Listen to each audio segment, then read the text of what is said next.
আর্থিক বাজেটের সঙ্গে মঙ্গলবার পেশ হবে রেল বাজেটও। আলিপুরদুয়ারের ব্যবসায়ী থেকে সাধারণ মানুষ রেলের নিরাপত্তা জিএসটির নিয়মে পরিবর্তনও চাইছেন। একটা জিনিস আমরা দেখতে পাচ্ছি, জিএসটির মাধ্যমে মাল পারচেস করা একটা নিয়ম, আর জিএসটি ছাড়া কাঁচা মাল পারচেস করা আরেকটা নিয়ম। তো আমরা আরেকটু জিএসটির পরিবর্তন চাই, যেন ছোট বড় সব ব্যবসায়ীরা জিএসটির আওতায় এসে ব্যবসা সুন্দরভাবে করতে পারে। রেলের সুরক্ষা যাতে ভালো হয় আরও আগামী দিনে, আর যে সমস্ত কিছু নতুন ট্রেন দিচ্ছে, তারপরে যাত্রী সুরক্ষায় একটু নজরদারি করতে হবে রেলের, এই প্রত্যাশাই রাখি আমরা সাধারণ ব্যবসায়ী পক্ষ থেকে। প্রথম কথা হলো যাত্রী সুরক্ষাটা প্রথম প্রাধান্য দেওয়া উচিত। সেই সঙ্গে এই যে আমরা নর্থ ইস্টের বাসিন্দা, আমাদের এখান থেকে যাতায়াতের সময় বেশিরভাগ ক্ষেত্রে দেখা যাচ্ছে এগুলো যদি একবার গভর্নমেন্ট সুদৃষ্টি দেয় আমাদের এই পিছিয়ে পড়া জায়গার জন্য, তাহলে আমরা খুব উপকৃত হব। রেল বাজেটে আরও ট্রেন কর ছাড় চাইছেন কোচবিহারের মানুষও। কোচবিহার থেকে কলকাতাগামী অনেক ট্রেন, আরও একটা দুটো ট্রেন বেশি দিলে পরে ভালো হয়, কেননা এখান থেকে কোচবিহার থেকে কলকাতা যাওয়ার সময় রিজার্ভেশনই পাওয়া যায় না। 3 মাস 4 মাস আগে টিকিট কাটলে পরে রিজার্ভেশন কনফার্ম হয় না, অনেক কষ্ট করে যেতে হয়। যেমন ধরুন অটো ব্রেকিং সিস্টেম যদি চালু করে, যেমন যেটা অলরেডি কাজ শুরু হয়ে গেছে, সেটা যদি পুরোটাতে চালু হয়ে যায় তাহলে অনেকটা ইমপ্রুভমেন্ট হবে, অ্যাক্সিডেন্টগুলো কম হবে। প্লাস রেল যাত্রীদের জন্য এখন সিকিউরিটি খুব দরকার এইসব দিকে। ঝুমাশিল।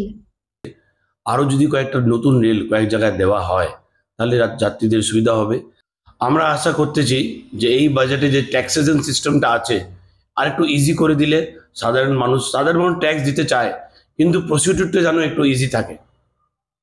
অনেক সময় দেখা যাচ্ছে মিডল ক্লাস ফ্যামিলিকে এই নিয়ে অনেকটি সাফার করতে লাগে।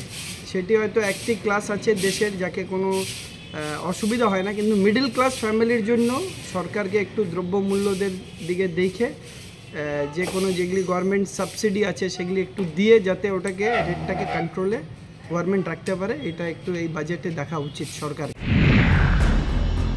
সাম্প্রতিক সময় বৃদ্ধি পেয়েছে নিত্য প্রয়োজনীয় সামগ্রীর দ্রব্যমূল্য নিয়ন্ত্রণে সরকারি ব্যবস্থার দাবি জানাচ্ছেন জলপাইগুড়ির মানুষ, তুলছেন রেল নিরাপত্তারও।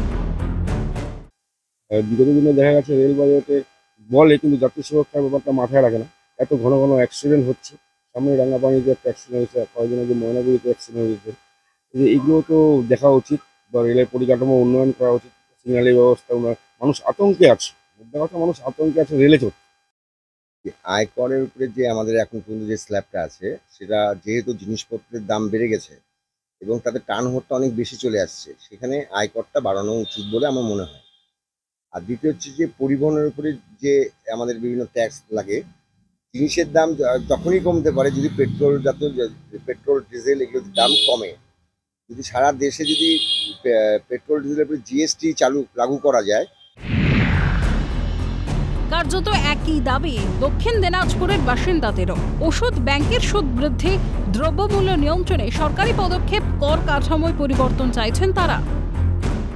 ওষুধের দাম ভয়ঙ্করভাবে বেড়ে যাচ্ছে, এই ওষুধের দামের উপরে নিয়ন্ত্রণ আসুক, ট্যাক্স কমুক। দ্বিতীয় হচ্ছে যে আমাদের যে সুদের উপর নির্ভর করে আমরা টিকে আছি, সেই সুদটা যেন একটু বাড়ানো হয়, বিশেষ করে ফিক্সড ডিপোজিটের উপর সুদ, মিনিমাম এমআইএসের উপর সুদ, এই সুদগুলো যেন বাড়ানো হয়। যেটা সবচেয়ে বেশি নাবিশ্বাস করছে সেটা হচ্ছে জিনিসপত্রের দাম। জিনিসপত্রের দামের প্রতি একটা নিয়ন্ত্রণ থাকা উচিত এবং একটা সরকারি উদ্যোগ অবশ্যই গ্রহণ করা উচিত। আর জিএসটিটাও একটা খুব এমন জায়গায় গিয়ে পৌঁছেছে যেটা জিনিসপত্রের দাম আরও বেশি বেড়ে যাচ্ছে, অথচ ভোগ্যপণ্যের ক্ষেত্রে জিএসটি অনেক কম, কিন্তু এমন সাধারণ যেটা ডোমেস্টিক প্রোডাক্ট বাড়ি থেকে গৃহস্থালির কাজে লাগে, সেখানে প্রচুর পরিমাণ জিএসটি দেওয়া হচ্ছে। এইটার ব্যাপারে নিয়ন্ত্রণ করা অবশ্যই উচিত। আর সামগ্রিকভাবে ট্যাক্সের ঊর্ধ্বসীমা এটা বাড়ানো উচিত। অন্তর্বর্তী বাজেটে সাধারণ মানুষের প্রত্যাশা পূরণ হয় কিনা সেটাই এখন দেখার। বিশ্বজিৎ চক্রবর্তী, শশীকেশ রায়, তিতাস পাল এবং শঙ্কর কুমার রায়ের রিপোর্ট, ক্যালকাটা নিউজ।